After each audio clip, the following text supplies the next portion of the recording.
बहुत ही कीमती और मूल्यवान चीजें मिलती हैं।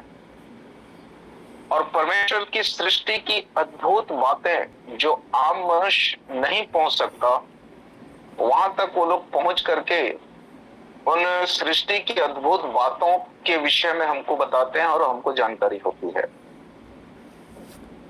लेकिन जब पानी के अंदर में जाते हैं तो ये पानी से या ऊपरी संसार से, बाहरी जीवन से उनका संपर्क टूट जाता है और वे पानी के अंदर में घुसते हैं और वहीं के वातावरण में वो लोग रहते हैं और वहां पर खोज करते हैं।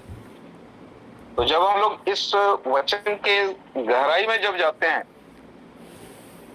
फिर से आग्रह करता हूं कि संसार और सांसारिक बातों से और शारीरिक बातों से रिश्ता को तोड़ करके इस वचन के साथ थोड़ी देर मनन चिंतन करके, क्योंकि जब पानी के अंदर में गोताखोर जाते हैं तो आगे पीछे ऊपर नीचे केवल पानी ही रहता और कुछ नहीं रहता। तो जब इस वचन के सामने बैठे हैं तो केवल प्रभु और वचन और प्रभु की उपस्थिति उसी में बैठे रहिए, तब गहराई की चीजें और वो कीमती चीजें मिलेंगी।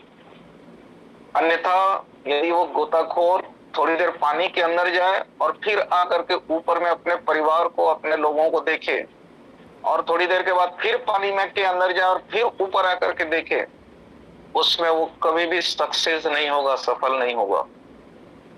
तो ऐसे ही प्रभु के वचन के साथ जब हम लोग बैठते हैं तो थोड़ा बैठे और उसके बाद थोड़ा सा सब्जी को बघार दिए और आकर के फिर बैठे और फिर जाकर के खाना परोस के आ गए और फिर बैठे, उसमें कुछ लाभ नहीं होगा। ये स्क्रीन पे, टीवी के स्क्रीन पे, मोबाइल के स्क्रीन पे सिर्फ आपका नाम दिखता रहेगा, लेकिन आपको कोई लाभ नहीं होगा। इसलिए क्योंकि समय बहुत ही मूल्यवान है और इसलिए समय का लाभ उठाएं और प्रभु के जब चरणों में बैठे तो प्रभु के चरणों की सारी आशीषें जो प्रभु देता है उसको प्राप्त करें। एक विषय पर हम लोग इन दिनों में चिंतन कर रहे हैं, मनन कर रहे हैं, और जैसा पिछले 2 दिनों में कुछ बातों को रखा और एक विषय जिस पर बाइबल अध्ययन करने की बात मैं कह रहा था, विश्वास के विषय में, उस पर हम लोग ध्यान करेंगे। ये विश्वास का जो स्तर है, वो जो कैटेगरीज हैं, कैसे कैसे स्तर हैं और कैसे हमको अपने विश्वास के उस स्तर में आगे बढ़ते जाना है, उसको हमको ध्यान करना पड़ेगा।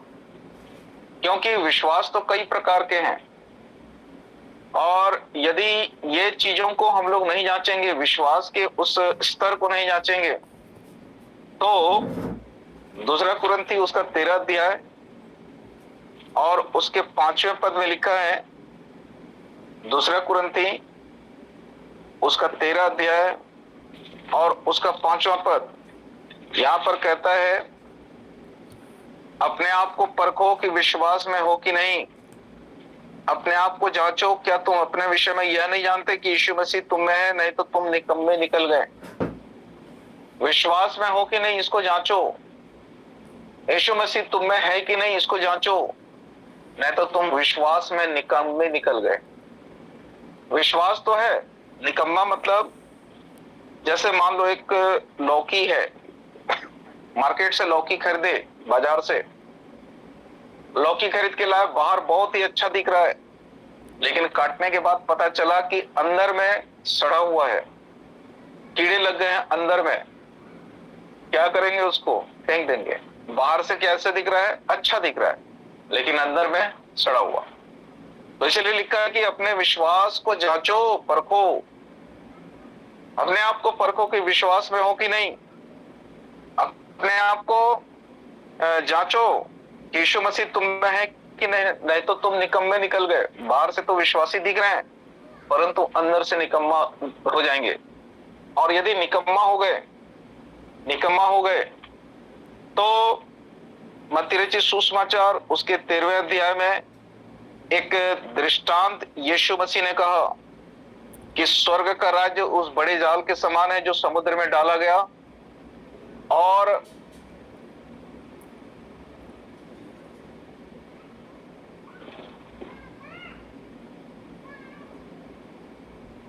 डाला गया और जब और बहुत सी मछलियों को समेट लाया